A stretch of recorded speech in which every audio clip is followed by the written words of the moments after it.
All right, let's jump right into this explainer and uncover the hidden blueprints that actually dictate why you do the things you do. We all really like to think of ourselves as independent operators, making our day-to-day decisions based purely on logic and our own free will. But today, we're going to explore a completely different framework from our source material, one that reveals just how much of our daily lives is actually being constructed for us, totally behind the scenes. So think about it. Are you actually in control of your choices? We love to believe we're acting rationally, but psychology shows us there is this invisible architect actively designing our reality. And this architect isn't some mastermind person. Rather, it's a super complex web of cognitive biases and profound social forces that are constantly pulling the strings of our behavior, often without us having a single clue it's happening. To unpack this, we're going to hit four main areas today. First, the blueprint of your mind. Second, tricks of the inner architect. Third, the power of the crowd. And finally, reclaiming your own reality. Let's kick things off with part one, the blueprint of your mind, and look at how your brain actually processes reality. Before we can really see how our reality gets manipulated, we gotta understand how it's built from the ground up. And in psychology, sensation and perception are two very different things.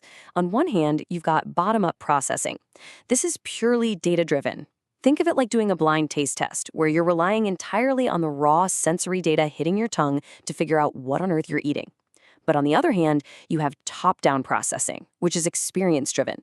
If you wake up in the middle of the night and walk to the bathroom, you don't even need to turn the lights on, right?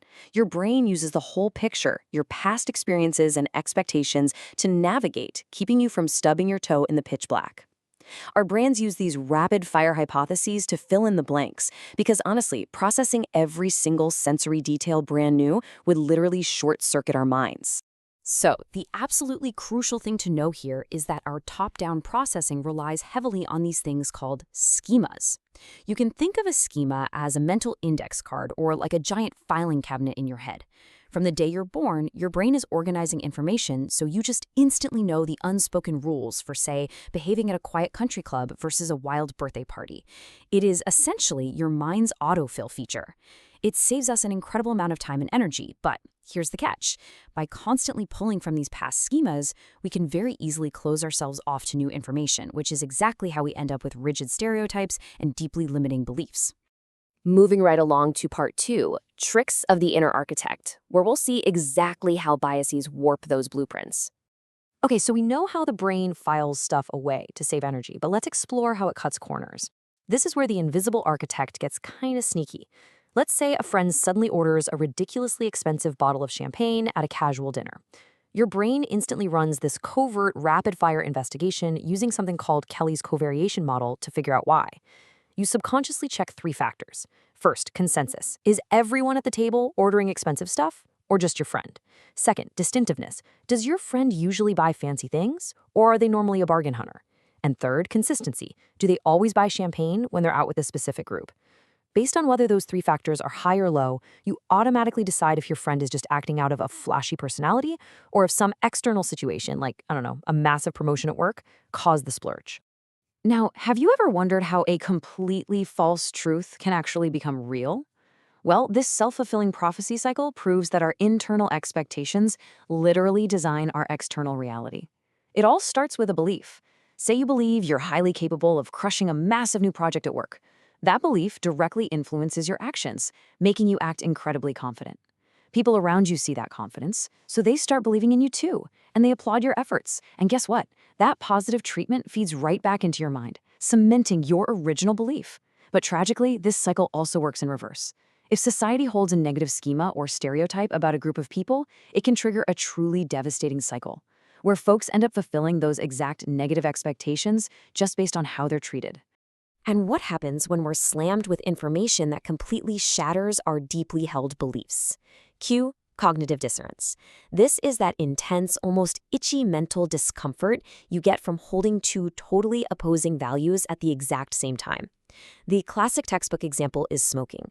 If you know for a fact smoking is deadly, but you really want to smoke anyway, your mind experiences massive friction. And to eliminate that friction, your brain goes to work inventing justifications. You might catch yourself getting defensive, rationalizing things like, well, I don't smoke enough to actually cause damage, or quitting will just make me stressed and gain weight anyway. Your brain will completely warp its own logic just to keep your internal reality simple and comfortable. Okay, let's zoom out a bit for part 3, the power of the crowd, and what happens when society takes the wheel. Because as powerful as our individual biases are, literally nothing alters human behavior quite like the presence of a crowd. Back in the 20th century, psychologist Solomon Asch set up this absolutely brilliant trap to see if people would abandon their own sensory reality just to fit in. In his famous line study, a group was asked to look at lines of very obviously varying lengths and match them up. The catch? Almost everyone in the room was a planted actor, explicitly instructed to confidently state a blatantly wrong answer. The one real participant was then forced to choose. Do I trust my own 2 eyes, or do I just play along with the group to avoid making things awkward? Get this. A staggering 75% of participants conformed to the blatantly wrong group answer at least once. 75%. They actively abandoned objective reality simply because of normative social influence. And it makes sense if you think about it. Our evolutionary psychology deeply wires us to stay within the safety of the tribe. Going against the grain used to threaten our actual physical survival in the wild. So today, that intense pressure to conform can completely override our logical brains. And this exact same crowd power fuels things like the bystander effect and de-individuation. When you're in a massive crowd, you experience a diffusion of responsibility. If you see an emergency, you might just freeze up because you assume the capable-looking person standing right next to you is going to step in. You also feel this sense of anonymity. Because you're just one face in a sea of people, you lose your individual accountability. Mix that with suggestibility, where you're desperately looking around to see how others are reacting so you know what to do. And you have a recipe for people behaving in ways they would never, ever behave if they were standing alone in an empty room. Which brings us to our final section, part 4, reclaiming your own reality. Let's talk about dismantling this invisible architect. So, how do we actually take the steering wheel back? How do we stop just being passive passengers in our own minds? Well, we have to consciously push back against primitive outgroup bias and fully embrace systematic thinking. Outgroup bias is that ancient survival mechanism that makes us view our own in-group super favorably while viewing everyone in the outgroup as identical, hostile threats. It is literally the root of terrible stereotypes. To dismantle this, we've got to shift into systematic thinking.